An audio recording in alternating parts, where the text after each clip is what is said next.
Translation and purport by His Divine Grace, A.C. Bhaktivedanta Swami Srila Prabhupada. By the transcendental desire of the Supreme Personality of Godhead, water was sprinkled all over the tree, and thus there are innumerable fruits of love of Godhead. Purport. God is unlimited, and His desires are also unlimited.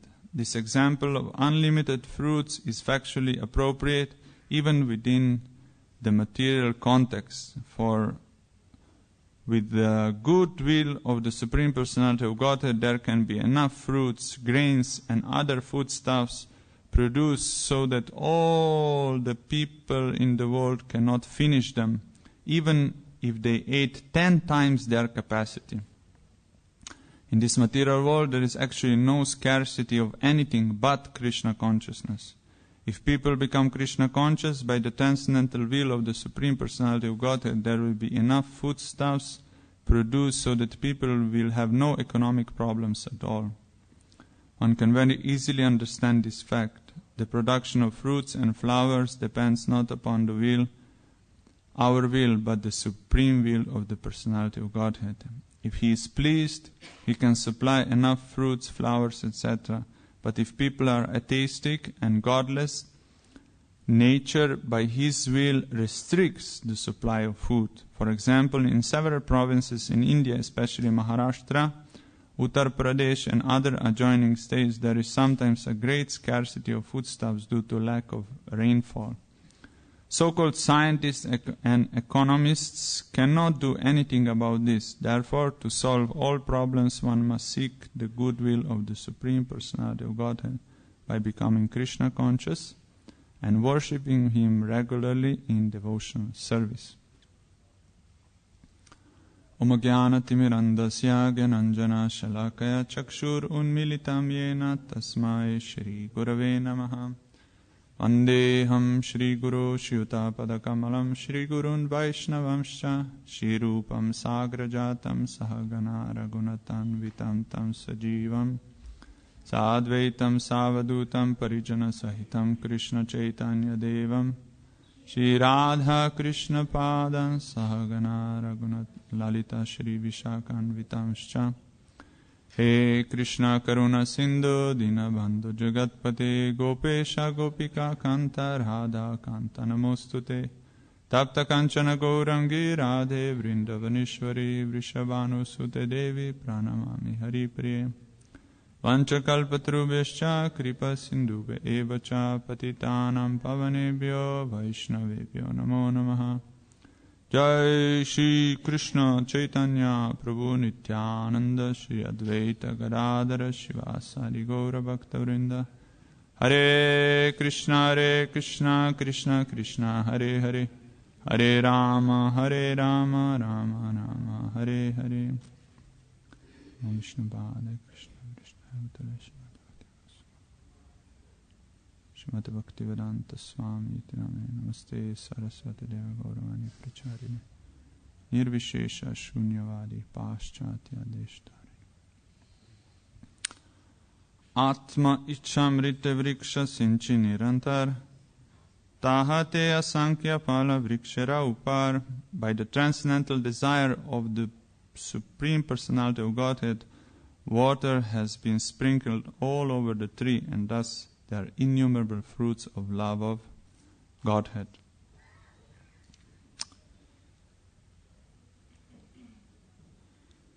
Srila Prabhupada starts the purport, God is unlimited and His desires are also unlimited.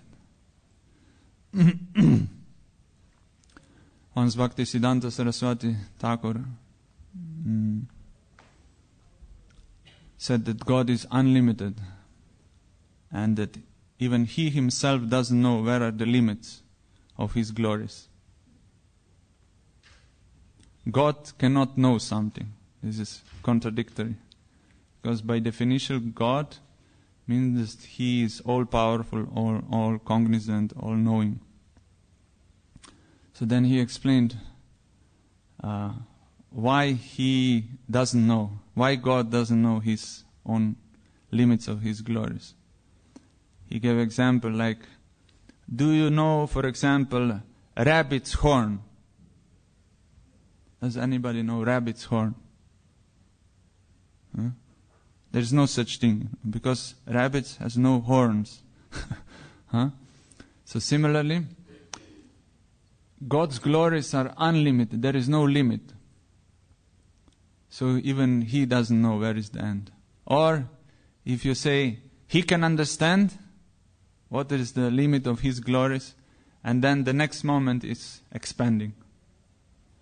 So that is the nature of the Supreme Lord. In this material world, everything is limited. Spiritual energy is unlimited. It's always increasing. And His desires are also increasing. In this connection, Srila Prabhupada's desire is also unlimited. What is his desire? That every jiva in the universe and beyond goes back to Godhead. And that is the same desire which Lord Chaitanya has. Unlimited desire that fallen conditioned souls get Krishna. These fruits, phalam, which are innumerable. Asankhya. Sankhya means to count. You know, Sankhya philosophy means counting, dividing. And asankhya phalena means unlimited fruits of love of God are there. So then Lord Chaitanya, He wants to distribute. And His pure devotees' desire is the same. Srila Prabhupada's, Mahaprabhu's pure representative. Once Purijan Prabhu, he told a nice story that he was traveling with his wife Jagatarini. They were traveling with Srila Prabhupada. And for a few weeks they got mercy to travel around the world with Srila Prabhupada. They were very close. And then he said, after a few weeks we came to America in one particular temple. And they invited me that he would go to the altar to do more Mangalarati, Arati, Puja. And Purijan Prabhu described that before that he never went to the main altar of Radha Krishna. He never had this experience. But devotees, they invited him, he was a guest. And when he came, the altar, the first feeling, this was not logical, it was just a feeling. When he came in front of the deities of Radha Krishna, the same feeling came. He said, this is like I am with Prabhupada.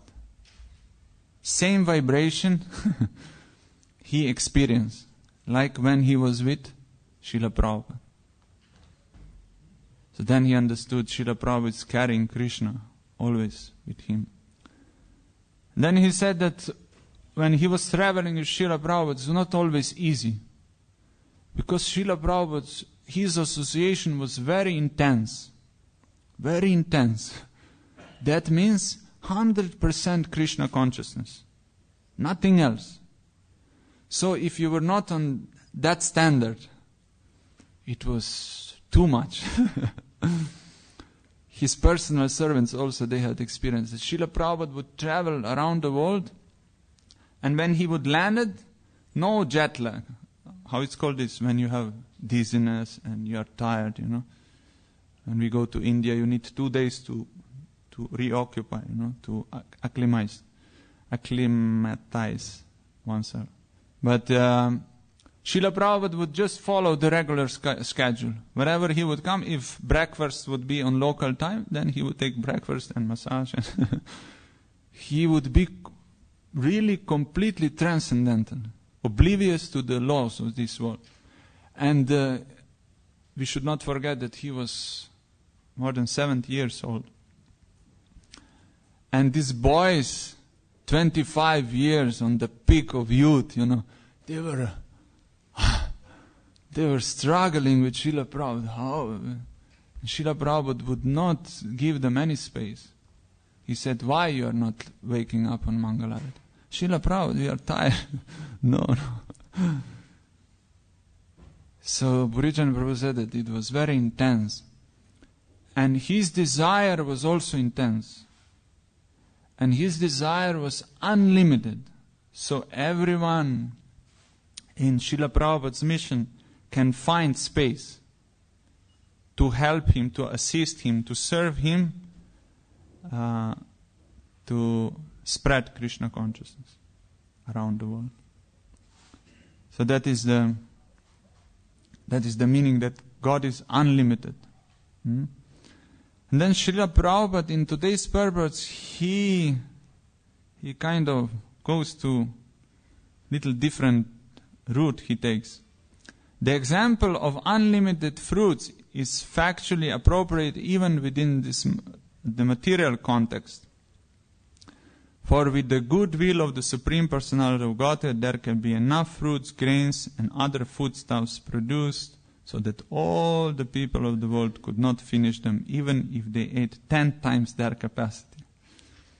So he connects this, what Sri Chaitanya Mahaprabhu is distributing fruits of love of God, he connects in this material world, how we need food grains, we need fruits, we need vegetables, and if we are God conscious, that everything will be supplied to us. There is no scarcity. And he paraphrases the famous saying of Bhaktisiddhanta Saraswati, that there is no lack in this world. Some NGOs and these welfare groups, they would complain, what? We know so many places. They are lacking food, they are lacking shelter. But Bhaktisiddhanta said there is only one lack. Only one thing is missing in this world. What is that? Krishna consciousness. Only Krishna consciousness is missing. Because the root cause, if we go to the root cause of all our problems, is that we are not Krishna conscious. That is the lacking. Because of forgetfulness of Krishna, that is called avidya. Avidya means ignorance. Because of this lack of Krishna consciousness, everything else is disturbed.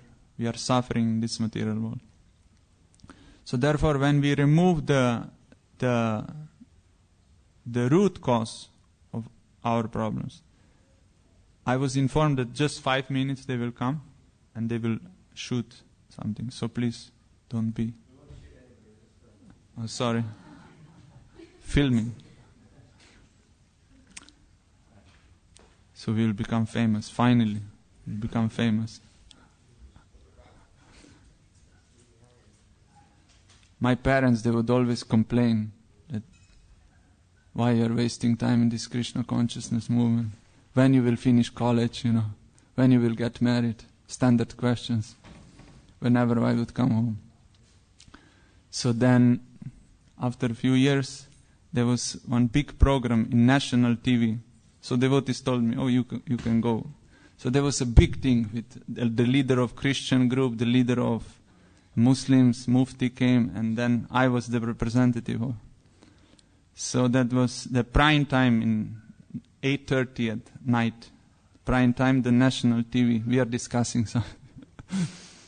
And then after maybe 1 or 2 weeks, I went back home to visit my father. And then they would always complain, we will not give you house, we will not give you... But this time, father was little joyful, He said, I saw you. I saw you on TV. I said, yeah, there was some small show. No. And all the neighbors also saw you.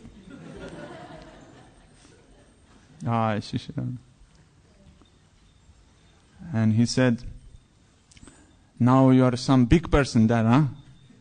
You came up, huh? Finally. Now you are some big person. I said, no, I'm just normal. No, I know. So from that time on, they don't give me trouble at home.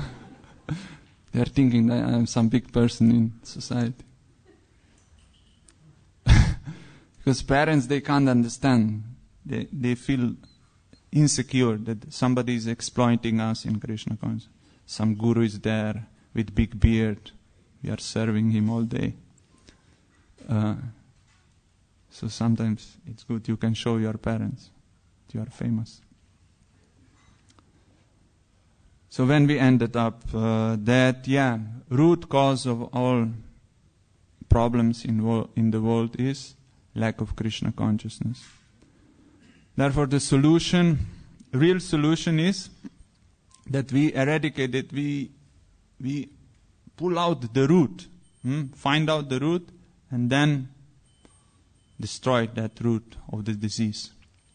Like in Ayurveda goes always to the root of problem. That is for example, you have headache, then we have to analyze why is there headache? Is it too much sun? Is it indigestion? Is it stress? So when we find out the root cause of our headache, then the headache will not come, because we will avoid that. Allopathic treatment is just, whatever is the cause, just take the paracetamol or some aspirin. But again headache will come, because we didn't remove the cause of the disease. So similarly, in this material world, all these solutions are just temporary. People are without food, we give them food. They are without house, some charity organization give them house. They don't have clothes, they give clothes. But nobody asks what is the root cause of their problem. The root cause is that in ignorance, in forgetfulness of God, atheism, we are doing so many sinful activities. And then, when we do sinful activities, what is the next step? We have to suffer. So the real help is to inform people what is the root cause of their suffering. So then they can avoid permanently, they can find permanent solution and give them the process how they can purify themselves. Therefore, this distribution of spiritual knowledge, book distribution, prasadam distribution, giving the people association of devotees, that is the highest type of welfare work. There are different kinds of welfare work. But Shastradan, Jnanadan, that we are distributing spiritual knowledge, that is the topmost. Sometimes people accuse you. What you are doing, Hare Krishna? This is some Bhagavad Gita chanting, Hare Krishna, Hare Krishna. What is this? Do something practical. You see, so many children are suffering. Do something for them. Yeah, we will distribute prasadam, no problem. But the topmost help is that we inform people, give them shelter of Krishna's lotus feet, because then all their problems are finished. What a deal. Not only some disease, AIDS or cancer, these are big problems. All problems. Economic problems, everything. Srila Prabhupada in today's purport, he's emphasizing on, he's stressing on economic problems. That Krishna consciousness is the solution for, not only for spiritual, even materially. If you become Krishna conscious, even materially you will be happy. God will supply everything. Because of yajna. He will be pleased and everything will be there. Srila Prabhupada said 10 times we can eat. It's enough food. But if we are godless, then Bhumi will not give. The Devatas are not pleased. They will not give rain. Because there is no yajna. And another thing is, we want more than we need. In Upadeshamrita, this is called, who can remember? Loudly? Atyahara. Ahara means eating. Atyahara means overeating. Or in other translation means over-collecting. More and more and more. It's never enough. You always want more and more and more. So that is called atyahara. And ahara means also bhojan.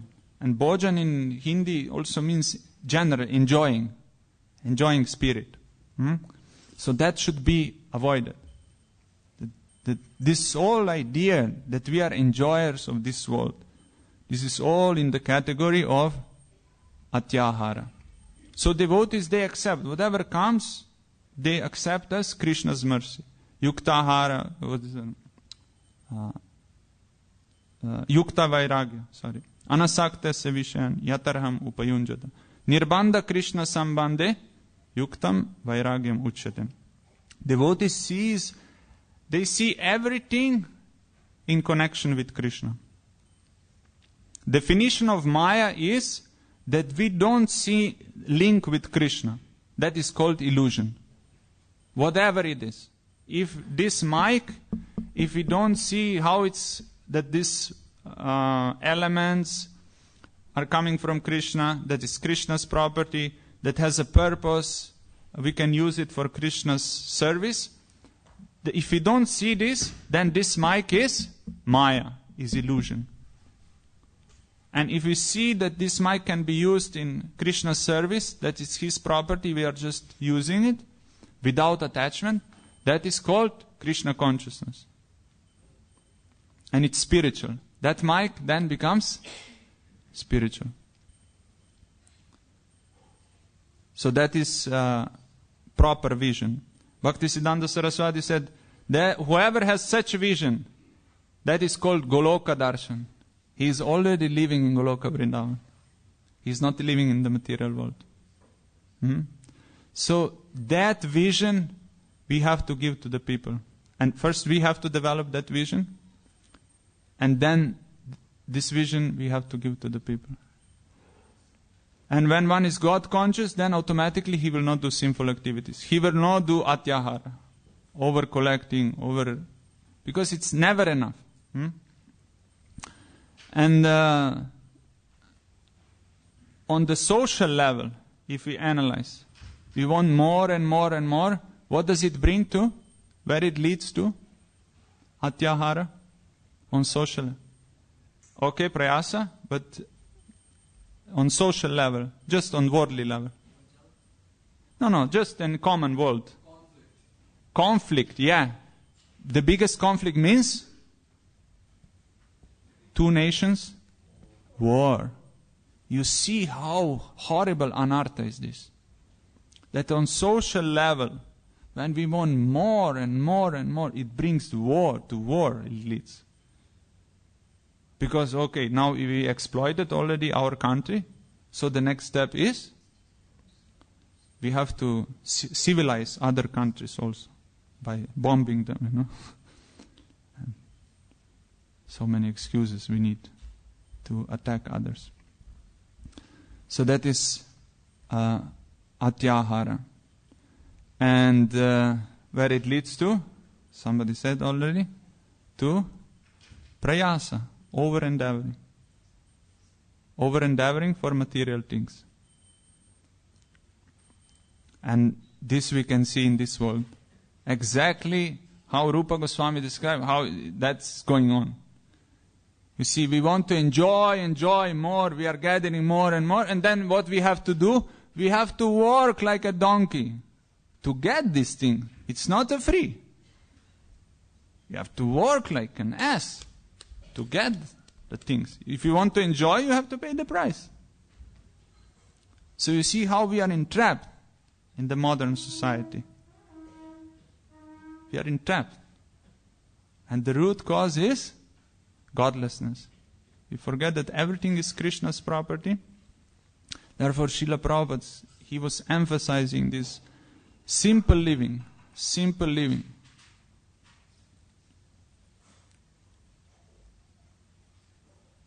Bhaktivinoda Thakur said one, I will read to you. He said, for Grihastas, how they will not, you want to know how Grihastas will not fall in illusion? Never. You want to know? Yes.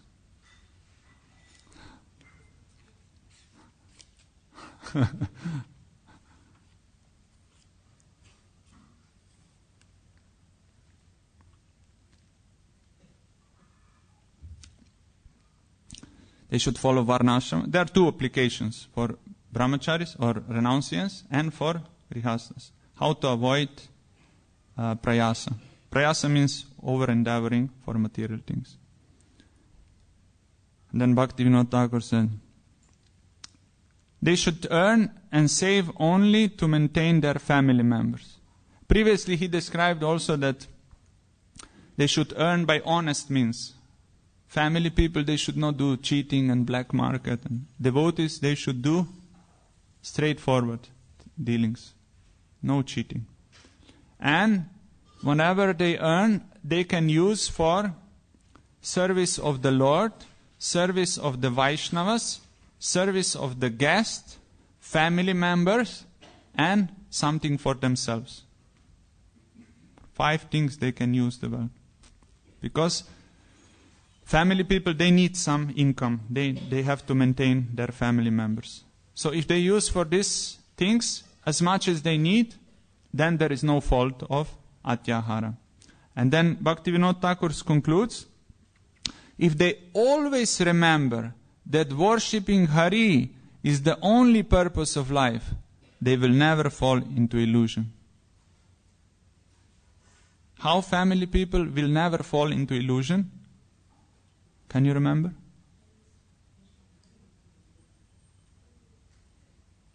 Who can remember? I just said. Yes.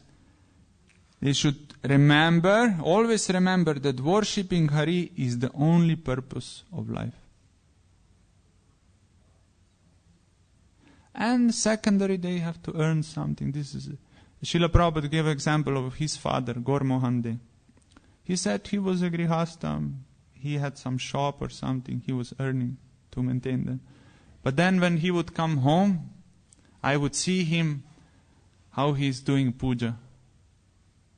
And Srila Prabhupada described that was his real life. Externally he was a grihastha, he did some job, but that was completely secondary. So that's how devotees, they should. Devotional service, my relationship with Krishna, that is primary. Then I am now in this ashram, I have to earn something, so I am doing something. Not that our career is on our first place. So that is nice advice.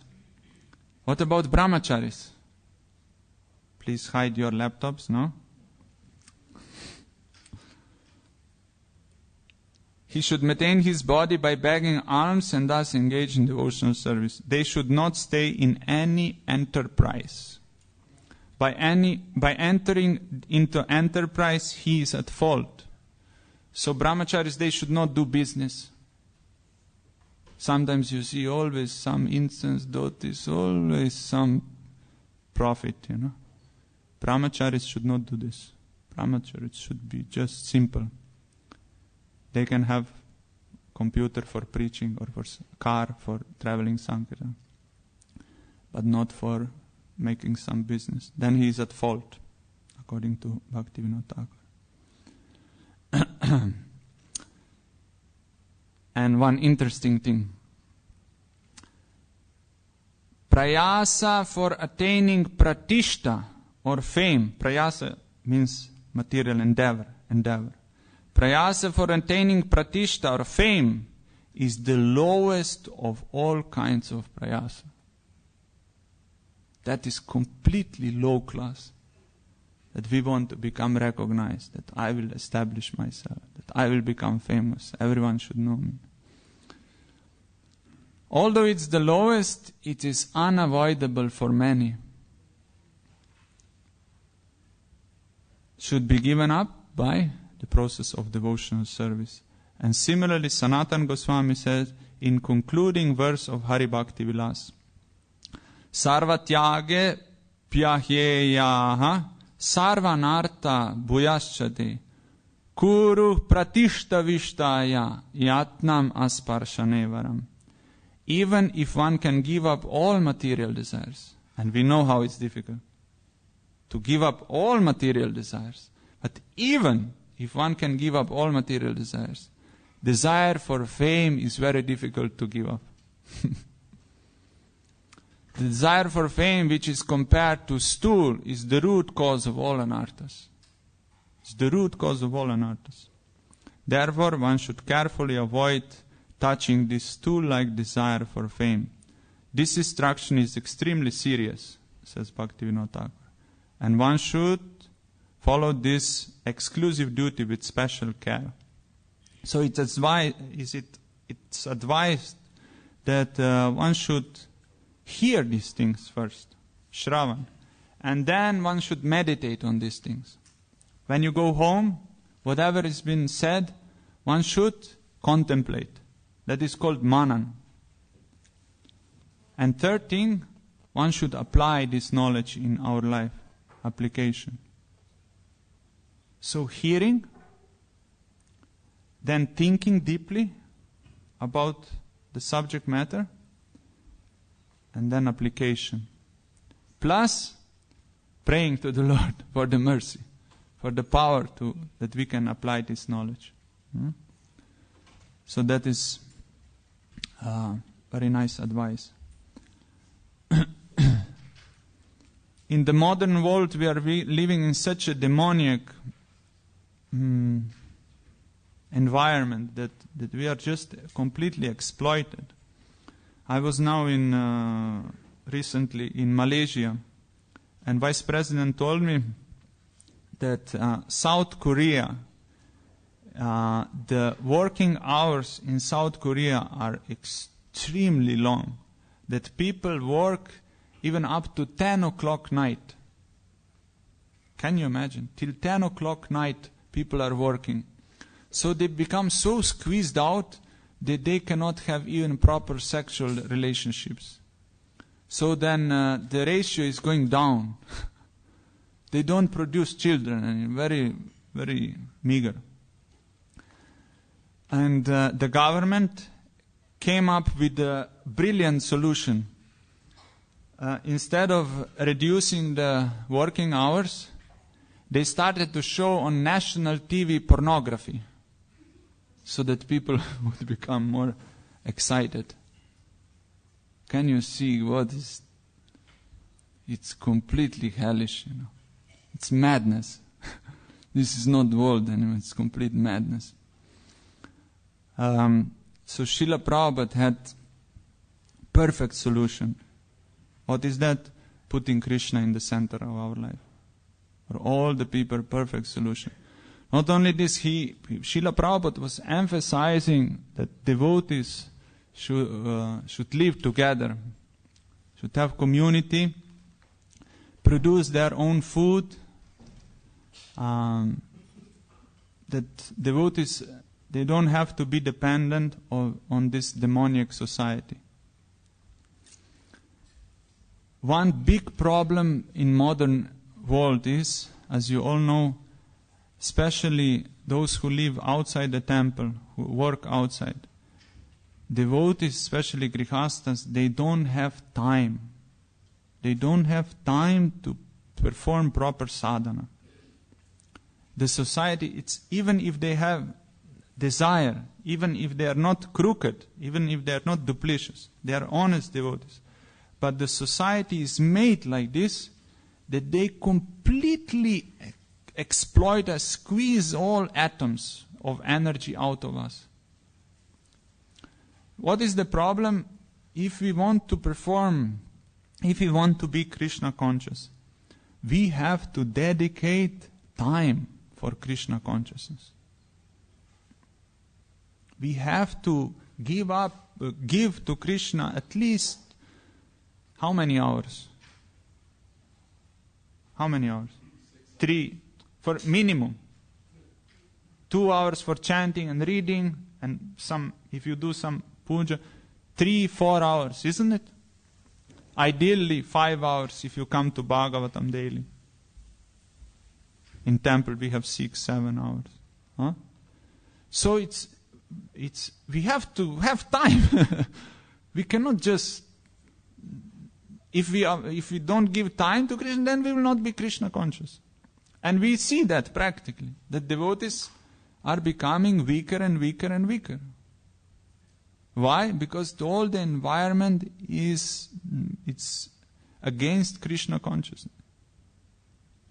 So Srila Prabhupada had perfect solution that devotees should live together, have their own community, live simply, and have time. That was the great, have time for practicing Krishna consciousness. And not only this, that would be great preaching. If we could actually show to the people that we have the alternative. Now we can give them Maha Mantra, which is the best thing. We can give them books.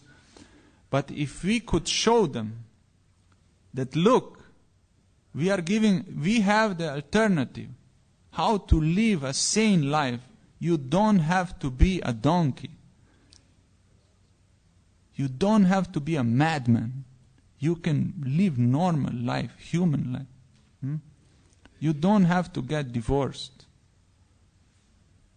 You can live just peacefully in God-centered life. Have nice food. Many diseases of the modern age is just because of food. Because so much poison we are consuming daily.